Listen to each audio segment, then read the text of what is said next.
Hello and welcome to the Global Pandemic on Business Talk Show, a show that looks at how the COVID-19 pandemic has affected your business, your lifestyle, as well as how me and you can create a better tomorrow post-COVID-19. Now, on the other side of the program, we are joined by Ms. Mpho Chephete of FEDE Designs, a locally youth-owned business. And she's going to tell us about how COVID-19 has actually gotten to affect her business and how she is coping and her plans towards getting to help curb COVID-19.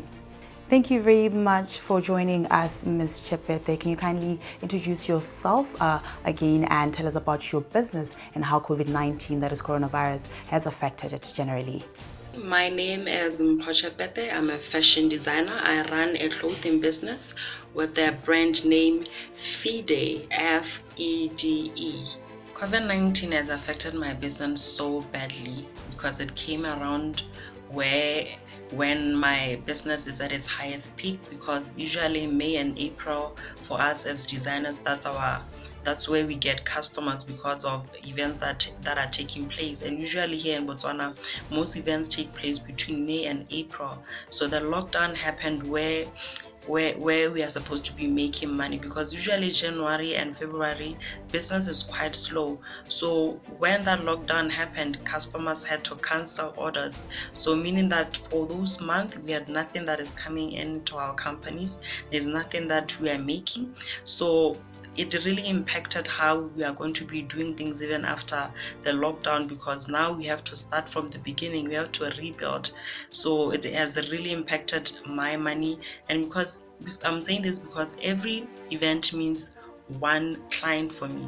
So if there are no events that are taking place here in Botswana, because that's what we depend on, that means there's no profit that is coming in. Looking at the fact that we might find ourselves in a situation where now social distancing persists or becomes part of our life worldwide, how do you plan to conduct your business with regards to that, if it so happens? I think now social distancing is going to become the new normal in our lives. So we also as designers have to come to a point where we're realizing now that things have to change in how we're going to be doing things. For example, usually for me to take your measurements, I'm going to have to touch you and do all these things.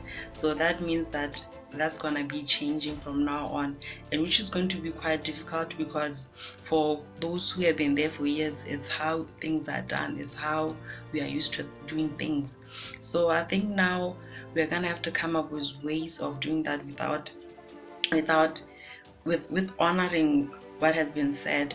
I think we have to come to a point where we know that we have to make everything digital now, just like we are doing right now.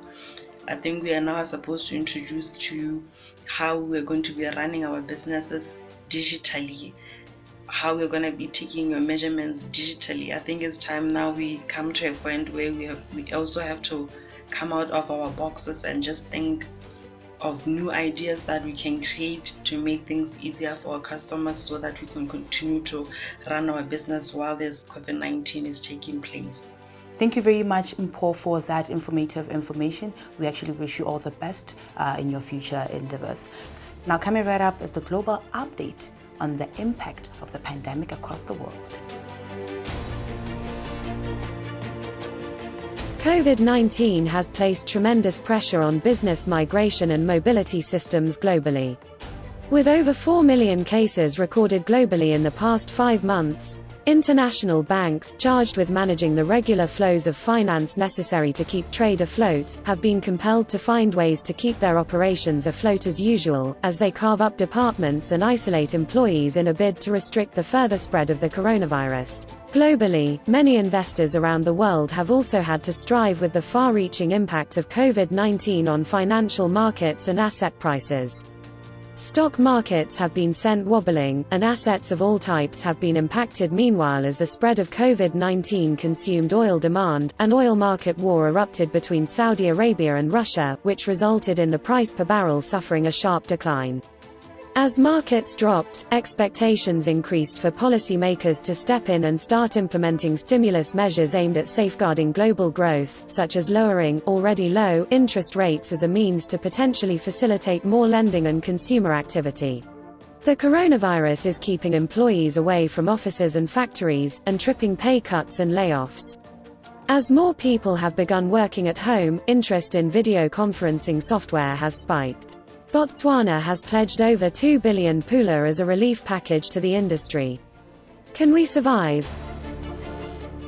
Now remember to stay positive at all times and continue keeping all the hygiene regulations at your workplaces as well as at your homes to stay safe at all times. Until we meet again next time, it's a goodbye and God bless.